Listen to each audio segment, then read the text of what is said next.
Why is the government not recognizing slayers and letting demons run rampant? Why does the strange mark yeet your lifespan out the window? For sure, I'm not the only one asking those questions, so let's get into these 5 things that make perfect sense in Demon Slayer. Hello comrade, my name is Mahis. Come, get yourself a beverage and sit down with me, we got world building to enjoy.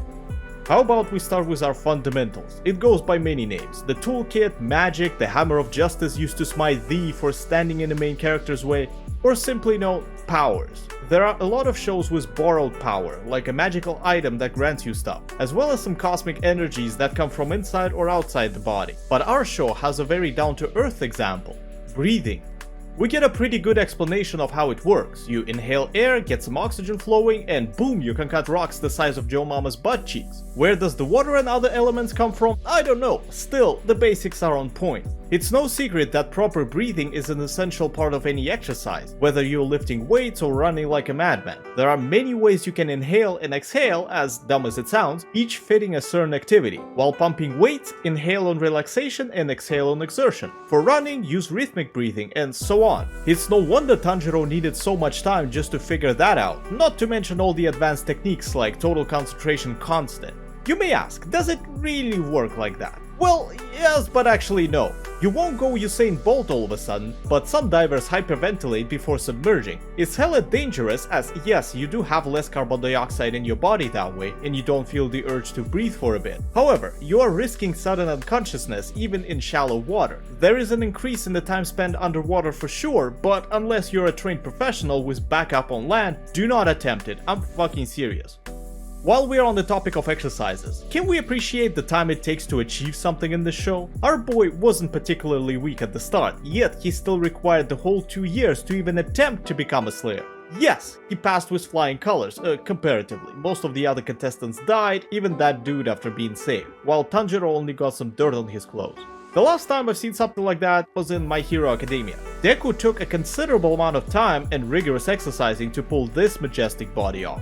Our boy's journey was a bit more exciting. He started with simple endurance, a trap here, a trap there, and next thing you know, deadly traps everywhere, running around while carrying a sword after jumping into waterfalls, and don't get me started on his hands. As I've said, he's a hard-working dude from the get-go. Chopping wood and shit is not easy, and he must have done that a lot to sustain that kind of cold production. Look, you realize that he continued to train with those blisters. He didn't go home to wait until they heal up. If there's one thing that I love about the show, it's the emphasis on hard work. My ass can sit in front of an editor for hours, but that's nowhere close. Mental fortitude required for that is, well, mental.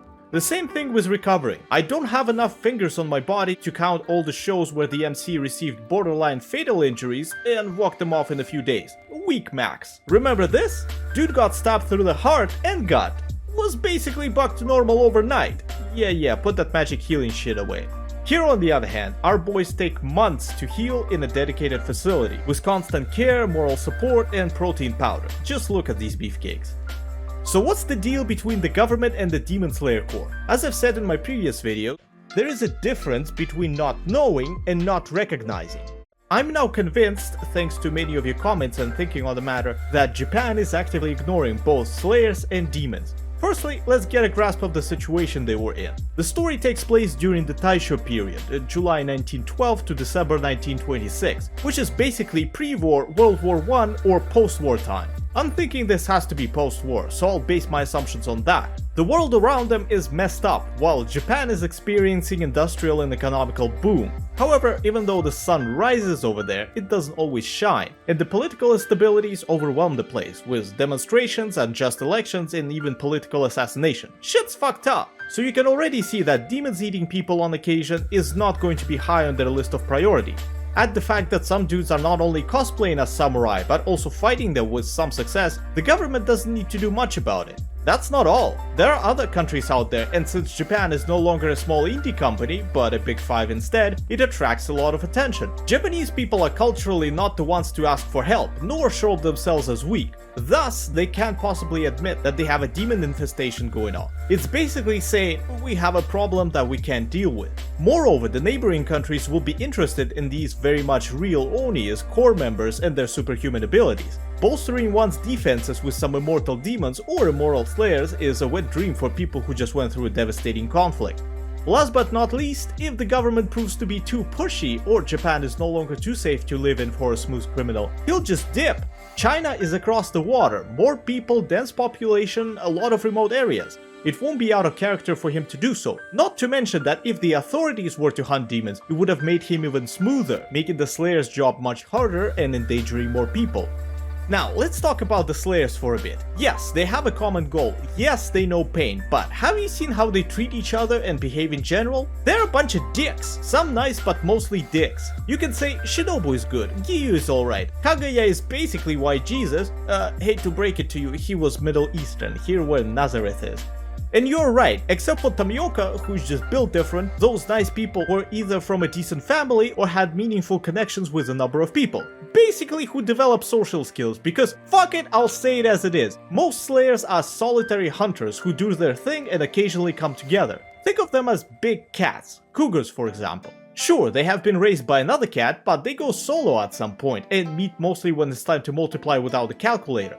They don't know anything about teamwork, they don't want to listen to anyone, they just want to kill, kill, kill. Take Inosuke, he was just like that until Tanjiro headbutted him and followed up by a talk no jutsu. Also Obanai talking to Tengen like that. Literally the first one in centuries who's beaten an upper rank, granted with extreme casualties, and this serpent ass berates him. No empathy, no camaraderie, no respect. Lowly 6th place, get the fuck out of here. Same shit with Sanemi and Genya. Stop.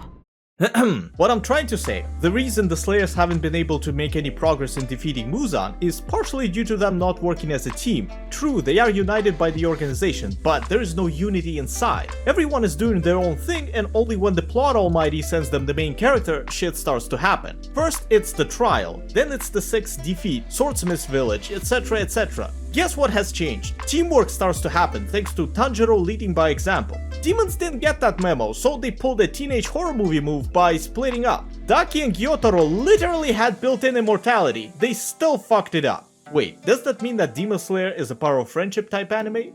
Who would have thought?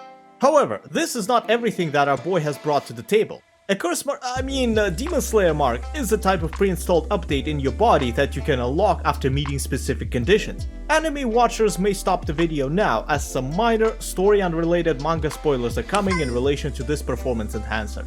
You see, it's only achievable by very strong Demon Slayers. Do you remember the requirements for that? We've talked about that earlier. Breathing in its advanced forms, which are basically raising your oxygen levels, pulse and body temp. Now, square that and that's what you need for the Slayer mark. A near death plus ultra experience, 200 heart rate and a 39 degrees body temperature for normal people or 102 degrees for Americans. No shit, Sherlock, people can't live past 25 with this bitch. Demon Slayers die young as it is, yet those who don't may become OP very quickly, and subsequently unlock the mark to live a flashy but short life. You're right, Gyomei was 27 at the time and didn't die right away because it takes time for the mark to take its toll. Cause listen, how bad are those requirements really? Some cardio and a little fever never hurt anyone. Well, no, fever until 39 is helping your body to deal with whatever it's trying to fight. Above that, shit escalates quickly, to the point where people are put in an ice bath just to keep their brain from frying. However, 39-ish is not terrible. 200 beats per minute though? Your soul will pull the emergency brakes to stop that train permanently due to a heart attack.